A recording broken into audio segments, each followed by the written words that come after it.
24 की चॉइस में आज हम बात करेंगे संगम नगरी प्रयागराज के इलाहाबाद लोकसभा सीट की। ये वो लोकसभा सीट है जहां से सांसद रहे लाल बहादुर शास्त्री और वीपी सिंह देश के प्रधानमंत्री बने। अगर हम बात करें लाल बहादुर शास्त्री की तो 1957 और 62 में वो यहाँ से सांसद बने और बाद में वीपी सिंह भी यहाँ से सांसद हुए। तो जिस तरह से इस सीट की अगर हम बात करें तो 1984 में इंदिरा गांधी की हत्या के बाद राजीव गांधी यहाँ से अपने मित्र अमिताभ बच्चन को चुनाव मैदान में उतारते हैं और अमिताभ बच्चन उस वक्त के दिग्गज राजनेता हेमवती नंदन बहुगुणा को पराजित करके सांसद बनते हैं। इसी तरह तमाम और हाई प्रोफाइल नाम है जो यहाँ से सांसद रहे, चाहे वो मुरली मनोहर जोशी जो बीजेपी के दिग्गज नेता हैं उनकी बात कर लें, जनेश्वर मिश्रा दिग्गज समाजवादी नेता उनकी बात कर लें, कुंवर रेवती रमन सिंह की बात कर लें, तो तमाम ऐसे लोग हैं जिन्होंने इस सीट का प्रतिनिधित्व किया है। अगर 2024 के लिहाज से चुनाव की बात करें तो फिलहाल तक किसी पार्टी ने यहाँ से अपना प्रत्याशी नहीं घोषित किया है। और अगर हम बात करें तो 2019 में यहाँ से रीता बहुगुणा जोशी सांसद हुई थी और उसके पहले यहाँ से श्यामा चरण गुप्ता जो बीजेपी के टिकट पे थे वो सांसद बने थे। लेकिन इस चुनाव में अभी तक ना तो बीजेपी ने अपना प्रत्याशी घोषित किया है और ना ही महागठबंधन की तरफ से सपा और कांग्रेस ने अपना प्रत्याशी घोषित किया है। अगर महागठबंधन की बात करें तो कांग्रेस और सपा के बीच हुए समझौते के बाद ये सीट कांग्रेस के खाते में आई है और हाल में दिग्गज समाजवादी पार्टी नेता कुंवर रेवती रमन सिंह के पुत्र उज्ज्वल रमन सिंह ने सपा छोड़कर कांग्रेस ज्वाइन किए। तो इस बात के कयास लगाए जा रहे हैं कि यहाँ से उज्ज्वल रमन सिंह कांग्रेस के प्रत्याशी हो सकते हैं। लेकिन जिस तरह से अगर बात करें तो लगातार यहाँ पर सस्पेंस बरकरार है कि दोनों पार्टियों, दोनों गठबंधन की तरफ से यहाँ पर कौन प्रत्याशी होता है। हम पहुँचे हैं इलाहाबाद में घंटा घर के पास जो शाहगंज मार्केट है जिसको इलेक्ट्रॉनिक बाज़ार भी कहा जाता है। आप देखें बेहद पतली गली है और ये यहाँ पर जो है जो तमाम बड़े व्यवसायी हैं, जो कारोबारी हैं, वो यहाँ पर आपको मिल जाएंगे। उनसे हम बात करेंगे और समझने की कोशिश करेंगे कि 2024 के लोकसभा चुनाव को अब की बार जनता किसे चुनती है। सबसे पहले आप बताइए कि चुनाव आ गया है 2024 में, क्या तस्वीर आपको दिखाई दे रही है? मोदी जी रिपीट कर रहे हैं या फिर महागठबंधन जो गठबंधन हो रहा है उसका कुछ असर होगा? कोई क्यों पड़े हो चक्कर में, कोई नहीं है टक्कर में। 400 पार काम बोलता है। क्या चाहिए था? एक यूपी में जिस तरीके का गुंडा राज था, जिस तरीके का आतंक था, एक भय का माहौल हुआ करता था, आज की तारीख में हर आदमी बिल्कुल पूरी तरीके से प्रसन्न चित्त है, आश्वस्त है कि हम लोगों का 2014 का एक वोट, 2019 का एक वोट और 2024 का एक वोट देखने शक्ल से बिल्कुल लग रहा है ना कि कॉन्फिडेंस झलक रहा है। कुछ नहीं हो सकता है, ये आप जान लीजिए कि रिपीट क्या, उसके आगे 29 की अब बात करिए, 24 तो अपना ले ही लिया गया। आप व्यापारी हैं, व्यापारियों को लेकर तमाम चीज़ कही जाती है कि जीएसटी बढ़ गई तो जीएसटी ये हो गया, तमाम तरह के टैक्स लग गए, व्यापार करना मुश्किल हो गया, इस तरह की बातें भी कही जाती हैं। अब देखिए ऐसा है, जिन लोगों ने कभी टैक्स दिया ही नहीं है, दिक्कत उन लोगों के लिए है। हम लोग एक व्यापारी वर्ग से बिलोंग करते हैं और दूसरी चीज़, सबसे बड़ी चीज़ ये है कि हम लोग अगर सरकार को देंगे नहीं तो सरकार से कैसे अपेक्षा रखते हैं? मोदी जी से तो हम लाख अपेक्षा रखते हैं कि मोदी जी मेरे लिए करें, लेकिन हम उनको दिए क्या? अगर हम नहीं टैक्स देंगे तो कौन देगा टैक्स? हम तो इस फेवर में हैं कि टैक्स दें, लेकिन हाँ नॉमिनल थोड़ा बहुत ऊंचा नीचा चलता रहता है, इसके लिए हम अभ्यस्त हैं। आपको क्या लगता है 24 में कौन आ रहा है केंद्र में? जिसको दुनिया लोहा मान रही है वही आ रहा है और हमारे मोदी जी ही आ रहे हैं। तो क्या वजह है, क्या लगता है कि जो पीडीए जो दूसरा गठबंधन है, अगर हम बात करें महागठबंधन जो बना है उत्तर प्रदेश में, पीडीए अखिलेश यादव ने बनाया है, उनका कोई असर देखने को नहीं मिल रहा है? डोरियों में यदि गांठ बांधी जाए तो गांठ गांठ होती है। गठबंधन यानी चाहे कितनी आप गांठ बांधें, गठरियाँ ले आएँ, छोटी छोटी ले आएँ, अलग बात है। ये एक मजबूत डोर है, मजबूत रस्सा है और इसी के सहारे हिंदुस्तान आगे बढ़ रहा है और कि न केवल हिंदुस्तान में अपना नाम परचम लहरा रहा है, पूरे विश्व में आज भारत अपना परचम लहरा रहा है। हम लोग प्रबल समर्थक हैं मोदी जी के और पूरा विश्वास है कि इस बार 400 पार 2024 में रिपीट करेंगे, हैट्रिक होगी? बिल्कुल हैट्रिक होगी, रिपीट करेंगे ही करेंगे। आप अपना परिचय बताएं, क्या है आपका नाम? मैं निमेश अग्रवाल, महानगर अध्यक्ष, अखिल भारतीय उद्योग व्यापार मंडल, अध्यक्ष शाहगंज सर्व व्यापार मंडल, इलेक्ट्रॉनिक मार्केट प्रयागराज। आप व्यापार मंडल के नेता हैं, अध्यक्ष हैं, तो आपको नहीं लगता कि व्यापारी जो विपक्ष इस तरह की बातें करता है, व्यापारियों के साथ बहुत ज़्यादती हो रही है, तमाम तरह की मुश्किलें हो रही हैं, व्यापार करना आसान नहीं है, मार्केट पूरा ठंडा हो गया है, और आपको ऐसा नहीं लगता कि ये सारे इश्यूज़ काम करेंगे? देखिए, व्यापार में एक बात का हम लोग प्रबल विरोधी पहले से भी रहे हैं, ऑनलाइन ट्रेडिंग के लिए। वो हिंदुस्तान का जो टेम्परामेंट था, जो टेक्सचर था, विनिमय सिस्टम से हम लोग चले आ रहे थे, पुराने ज़माने से व्यापार करने के तरीके से चले आ रहे थे, वो हमारे व्यापारी भाई उतना अभ्यस्त नहीं हो पाए। धीरे धीरे वो भी अभ्यस्त हो रहे हैं। किसी एक कारण को लेकर के सरकार को नहीं हिलाया जा सकता, ना ही उस पर अविश्वास किया जा सकता है। हमारी समस्याएं आज सरकार बहुत ध्यान से सुनती है, मासिक मीटिंग होती हैं और तत्काल कार्रवाई होती है, मुख्यमंत्री जी की निगरानी रहती है, समस्याओं का निराकरण भी होता है। लेकिन एक चीज़ मैं कहना चाहूँगा, सरकार की जो नीतियां हैं वो बहुत अच्छी हैं, लेकिन जो यहाँ के अधिकारी हैं वो उनका दुरुपयोग भी करते हैं, सरकार को आगे करके अपनी मनमानी करते हैं। हमारा एक निवेदन है माननीय योगी आदित्यनाथ जी से, हालांकि हर चीज़ की तो मॉनिटरिंग होती है, लेकिन एक चीज़ है कि आपकी दी गई योजनाओं को पूरी तरीके से ये लोग लागू भी नहीं करते हैं और उसमें जो लूप पोल है उसका फ़ायदा लेते हैं। क्या कहेंगे, तो 2024 में क्या तस्वीर देख रहे हैं? 2024 में जो तस्वीर आएगी बहुत अच्छी आएगी। अब की मोदी 400 पार रहेंगे और कोई भी कितना भी गठबंधन कितना भी मजबूत हो जाए, गठबंधन कहीं भी मोदी जी आगे टिक नहीं पाएगा। गठबंधन धीरे धीरे टूट रहा है। हम व्यापारी वर्ग थोड़ा परेशान हुए हैं। जो जीएसटी में वन नेशन वन टैक्स था वो नहीं लागू हो पाया।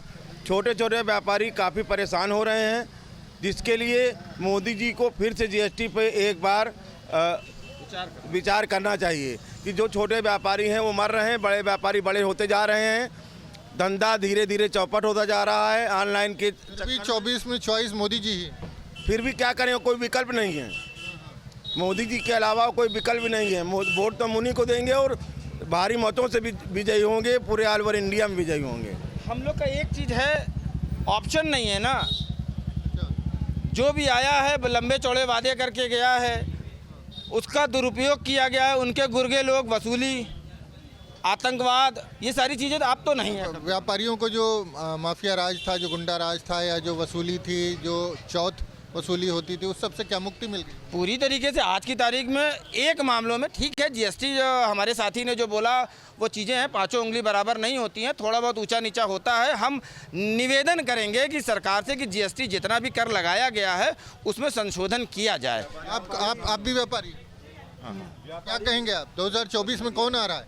नरेंद्र मोदी आ रहे हैं। अच्छा, नरेंद्र मोदी आपकी पसंद? जी हाँ, क्या वजह है, क्यों पसंद करते हैं, कुछ बताएंगे? उनका कार्यकाल बहुत अच्छा रहा और उनका जो भी काम है बहुत अच्छा है। काम बहुत अच्छा है। क्या अच्छा हुआ आपके जीवन में? अरे सरकार अच्छी चल रही है, आतंकवाद मुक्त है, यही सब हम लोग को है, और क्या है। व्यापारी को क्या चाहिए? सम्मान और सुरक्षा। सम्मान और सुरक्षा को की जो स्थिति इस सरकार में सुदृढ़ हुई है वो देखिए निसंदेह है। व्यापारियों के प्रतिष्ठान पर आया जाता था, पर्चा बन के आ रहा है, सामान पैक करो। क्यों भाई, सच समर्थक हैं आप लोग? बिल्कुल बिल्कुल। तो हम लोग वहाँ पे सुरक्षित हुए हैं। हमारी गुंडा टैक्स, रंगदारी, इस तरह की चीज़ें, एक आध कभी कभार जो पुराने गुर्गे हैं कभी कभी जिंदा होने का अपना वर्चस्व दिखाने का प्रयास करते हैं, तो वो धूल दूसरी भी होते हैं। अदरवाइज आपको भी कोई टैक्स, गुंडा टैक्स देना पड़ता है? नहीं, ये चीज़ थी, लेकिन जब से आदरणीय योगी सरकार आई हुई है, सारी चीज़ें बिल्कुल पूरी तरीके से ख़त्म हो गई हैं। अब गुंडा नाम का शब्द जो है, कम से कम गुंडा, बाहुबली और दो चार शब्द जो ऐसे, रंगदारी, ये सब चीज़ें अब बीते दिनों की बात हो गई हैं। अब विकास की बात होती है। ये चीज़ें अब उत्तर प्रदेश केवल विकास की ओर बढ़ रहा है और हम लोग को गर्व है अपने मुख्यमंत्री पे, हमको गर्व है अपने प्रधानमंत्री पे, हमको गर्व है अपने गृह मंत्री पे, जिनकी बनाई गई नीतियों के कारण आज हम लोग सुरक्षित महसूस कर रहे हैं अपने आप को। 24 की चॉइस में हम बात कर रहे हैं इलाहाबाद लोकसभा सीट की, और हम इस वक्त मौजूद हैं नैनी इलाके में, मेवालाल बगिया तिराहे पर। हमारे साथ कुछ आम लोग हैं, उनसे भी बात करेंगे और समझेंगे कि क्या तस्वीर दिखाई दे रही है 2024 लोकसभा चुनाव में। 2024 में ये तो तय है कि बीजेपी ही आएगी। और जो इनका एक एम है 400 प्लस, तो मुझे लग रहा है कि रूहानीकरण जैसे दौड़ रहा हो, और ये 2024 में निश्चित तौर पे हमारा ये मानना है कि ये 400 प्लस कर जाएंगे। और 400 के पार के नारे से आप भी प्रभावित हैं? बिल्कुल बिल्कुल 400 प्लस के प्रभावित हैं, और उम्मीद है कि इस बार गवर्नमेंट जो है 400 प्लस की बनेगी। 400 प्लस की आपको क्या लगता है? बिल्कुल 100% सर, कोई रोक नहीं सकता। बीजेपी को पूरी 400 सीटें से ज़्यादा मिलने की उम्मीद है पूरी। अच्छा, ऐसा क्यों लग रहा है आपको? एक्चुअली में आदमी जब अपना टारगेट फिक्स कर देता है ना कि मुझे इतने पे जाना है, तो उसको एक पॉइंट मिल जाता है, मुझे यही मेरा गोल यही है, तो उन्होंने अपना गोल टारगेट फिक्स कर रखा है। टारगेट तो विपक्ष ने भी अपना फिट किया। वो तो बहुत पीछे हैं सर, उनको बहुत समय लगेगा, उनके पास कोई लीडर ही नहीं है। मेन लीडर कोई मेन होता तो कोई बात बनती, वो सब घचपच है, एकदम खिचड़ी पकी हुई है। ये सब एक बैग अलग हो जाएगी सब, ये कुछ समय के लिए इकट्ठा है, उसके बाद एक बैग सब गायब हो जाएंगे, ये छड़ेंगे सब। विपक्ष यूनाइट नहीं दिखाई दे रहा। नहीं सर, बिल्कुल नहीं, कोई नहीं। आप कह रहे हैं कोई लीडर नहीं है? कोई लीडर कहाँ है बताइए, आप बताइए। राहुल गांधी नहीं है लीडर? अरे सर क्या लीडर है, कहाँ मोदी कहाँ वो, कोई तुलना ही नहीं सर, कोई कंपैरिजन नहीं है, अच्छा, कोई कंपेयर ही नहीं है सर, कोई कंपेयर नहीं है। क्या नाम है आपका? राजकुमार चड्ढा, क्या करते हैं आप चट्टी? इलेक्ट्रिकल गुड्स की शॉप है सर हमारी। अच्छा, आप बताएंगे क्या लग रहा है आपको 24 में? 24 में मोदी जी आएंगे, मोदी जी आएंगे। को कोई काट ही नहीं सकता। ऐसा काम किया है कि उसका कोई जोड़ ही नहीं है। क्या काम आपको दिखाई दे रहा है? अरे सारा काम तो दिखाई दे रहा है, इतनी तरक्की देश कर लेगा, इससे ज़्यादा क्या करेगा? हर चीज़, मंदिर, हर चीज़ वो बन गया। हमारे बुजुर्गों ने सोचते सोचते मर गए, लेकिन आज मोदी जी की देन है कि ये तैयार हो गया मंदिर। सब मंदिर मुद्दा है। मंदिर मुद्दा तो है ही है, और उसके बाद सारा विकास भी है। विकास तो अच्छा किया है, इसका कोई तुलना ही नहीं है। आप भगवा पहने हुए हैं। तो हम तो सन्यासी है ही हैं। अच्छा, हाँ, सन्यासियों में भी सरकार की लोकप्रियता अच्छी है, बहुत अच्छी है। सन्यास का मतलब है कि हर चीज़ के लिए वो है। आपको, आप बताइए आपको क्या दिखाई दे रहा है 2000? अब तो मुझे तो दिखाई दे रहा है कि 400 पार तो जो भैया लोगों ने बताया वो तो हो ही चुका है लगभग। दूसरी बात कि जितनी भी मोदी साहब की जो व्यवस्थाएं हैं गरीबों तक, ऊपर से नीचे तक, लगभग आज के डेट में सभी को कुछ न कुछ व्यवस्थाएं मिल रही है। चाहे वो हर घर जल योजना हो, चाहे अन्य योजना हो, चाहे कॉलोनी की व्यवस्थाएं हो, जो हमारे छोटे भाई को किसान सम्मान योजना की विषय हो। आपको कहीं किसी योजना से लाभ मिलता है? हाँ, मिलता है, किसान सम्मान योजना से मिलता है। और आप किसान हैं? जी, किसान हैं हम लोग। और किसानों को सरकार की योजनाओं का लाभ मिल रहा है? बिल्कुल भी डिटो 101%, जिसके भी आधार से सब लिंक हो चुके हैं, और इधर उधर कोई भटकने वाला नहीं है। पहले तो सब लाइन पे ही चलते थे, खाते पे ही चलते थे, लेकिन अब तो एकदम सरकार की जितनी भी योजनाएं हैं ऊपर से आती है तो पूरा जो है 100% नीचे से चली आती है। योजनाएं जो है उसका लाभ सीधे लोगों तक पहुंचता है। आपको क्या लग रहा है? भैया बीजेपी 24 में ज़रूर आएगी, 100% आएगी। इसलिए जो काम बीजेपी किया है शायद 5 वर्ष पुराना किसी ने नहीं किया है। व्यक्तिगत काम भले न किया हो, लेकिन देश के लिए, समाज के लिए जो काम किया है, पत्थर पर दूम जो है माया है। देश और समाज के लिए काम किया। हाँ, समाज के किया, देश के लिए किया है, शान के लिए किया है। ऐसा कोई पार्टी किया नहीं, बहुओं से सारी सरकार थी। ऐसा नहीं, जो काम इन्होंने किया है शायद किसी ने नहीं किया होगा। काम सर सुविधा मिल रही है जनता को। आपको क्या राहत मिली है जब से बीजेपी की सरकार आई? बीजेपी की सरकार है, हम लोग किसान हैं, किसान वृत्ति मिलती है, तमाम सुविधा ग्रामीणों में मिलती हैं, सारी सुविधा मिलती हैं। कि आपको क्या लग रहा है कि कोई विपक्ष है ही नहीं, आप तो कह रहे हैं? हाँ, मेरे अनुसार तो नहीं है। सबसे पहली बात तो बीजेपी के अंदर जो मेन लीडर हैं, इनके अंदर डिसीजन लेने की पावर बहुत तगड़ी है। बहुत, जब कोई भी मतलब लगता है कि डिसीजन, बाकी लोग डिसीजन ले ही नहीं पाते, डरते रहते हैं, अरे कहीं मेरा वोट ना खसक जाए, ये दाएं बाएं नहीं देखते। इनको मालूम है अगर ये काम मुझे करना है तो करना है। अगर इनको लगता है कि नहीं पहले इसको तोड़ना है तो पहले अपना तोड़ते हैं, ये जिससे दूसरा रोक न सके। पहले अपना तोड़ते हैं, फिर दूसरे को तोड़ते, फिर अपने ही तोड़ेंगे। ऐसे करके जो भी काम करते हैं इनके अंदर डिसीजन लेने की पावर है। चाहे नोटबंदी ले लीजिए आप, कोई सड़क का चौड़ीकरण है, आप देख लीजिए, आप लोगों की हिम्मत नहीं किसी दुकान तोड़ ले। अब आप देखिए, आप बड़ी बड़ी दुकानें टूट गई, रास्ता चौड़ा दिखने लगा, जो गलियां एकदम सकरी यार चौड़ी हो गई सब। जगह दिखने लगी, दूर से मार्केट दिखने लगी। इससे तो लोगों को नुकसान भी हुआ, लोगों का घर टूट। कहीं नुकसान तो कहीं फायदा। जो गलियां थी आज वो सिविल लाइन बदल जाएंगी सब। जो आज सड़कें गाड़ी खड़ी करने जो लोग घुसते नहीं थे बाजार के अंदर, आज गाड़ी लेकर सब सामने जाएंगे वहाँ पे। यही मार्केट सिविल लाइन बन जाएगी एक दिन। सिविल लाइंस बन जाएगा? नहीं, सिविल लाइन्स बन चुका है और जो कोशिश बची हुई है अब आगे मेरे ख्याल से जो है 4-6 महीने में पूरी हो जाएगी। यमुना पार में कुछ विकास आपको दिखाई देता है? विकास दिख रहा है। अब कहिए कि गवर्नमेंट नौकरियां लोगों को नहीं मिल रही बच्चों को, क्योंकि फैक्ट्रियां सब सीख पड़ी हुई हैं। अब वो ज़माना चला गया। प्राइवेट कंपनियां आपको करनी ही पड़ेंगी, क्योंकि जो एजुकेशन आ रही है, बच्चे जो होनहार होंगे उनको नौकरी मिलेगी। अब आप कहिए बैठ के बीजेपी के राज में कोई पैसा मिल जाए फ्री में आपको, वो नहीं मिलने वाला। आपको काम करना पड़ेगा तो पैसा मिलेगा। तो ये भी तो जरूरी है ना। बैठे बैठे कौन फ्री में खाने का क्या मतलब है कि फ्री में खाएंगे निकम्मा बन जाएंगे लोग। तो इसलिए काम अच्छी जो कंपनियां, प्राइवेट कंपनियां भी आएंगी तो अच्छे काम होंगे और देश का भी विकास तो होना ही है ना। आप लोग स्टूडेंट हैं, आप लोग बताएंगे क्या लग रहा है 24 की क्या चॉइस है लोगों की? सर इस समय तो ऐसा लग रहा है कि जैसे नौकरी की अकाल पड़ गया है। हम खुद ही इतना मतलब यहाँ कितने भी प्राइवेट सेक्टर पे गए, लगभग सभी कंपनियाँ 5 से 6 हज़ार 8 घंटे का दे रही हैं, इससे ज़्यादा नहीं दे रही। इसमें कहाँ गुजारा हो रहा है? खर्चा इतना, महंगाई इतनी हो गई है कि प्राइवेट कंपनियाँ सैलरी नहीं बढ़ा रही है और जो भी महंगाई है सब परेशानी है। और सरकार को ये चाहिए कि सभी जितने भी प्राइवेट सेक्टर ये कंपनियां हैं सबकी सैलरी फिक्स करे। नैनी इंडस्ट्रियल एरिया है, यहाँ पे तमाम कंपनी हुआ करती थी, आज ज़्यादातर कंपनियां बंद हो गई हैं, क्या लगता है? ये कंपनियां जो बंद हो गई हैं इनसे यहाँ के नागरिकों को और भारत के भी नागरिक को काफ़ी ज़्यादा नुकसान हुआ है। मेरे हिसाब से इससे तो चालू होना चाहिए, लेकिन सरकार तो बीजेपी की ही आनी कन्फर्म है।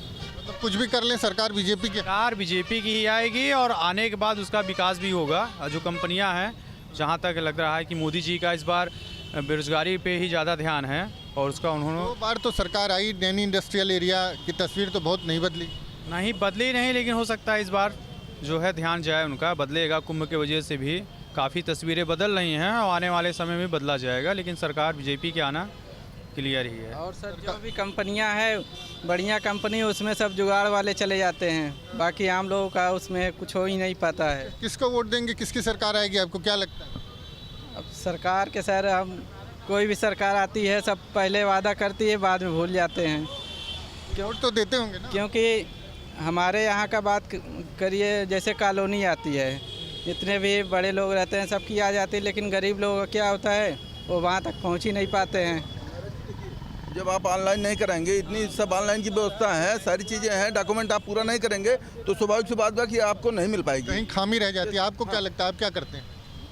स्टूडेंट हैं। क्या लग रहा है, आप वोटर हैं इस बार? हाँ, वोटर हैं। गठबंधन की सरकार आएगी इस बार। गठबंधन की सरकार आई है। चलिए, कोई तो शख्स मिला जो ये कह रहा है कि गठबंधन की सरकार आ सकती है। गठबंधन की सरकार क्यों आएगी? क्या लगता है कि जो 400 पार का नारा है वो काम नहीं करेगा? सब हवाई बातें हैं और क्या नाम से वो जितने भी मुद्दों को लेके आए हुए थे वो किसी भी मुद्दे को अपने मतलब खड़े नहीं उतर पाए हैं।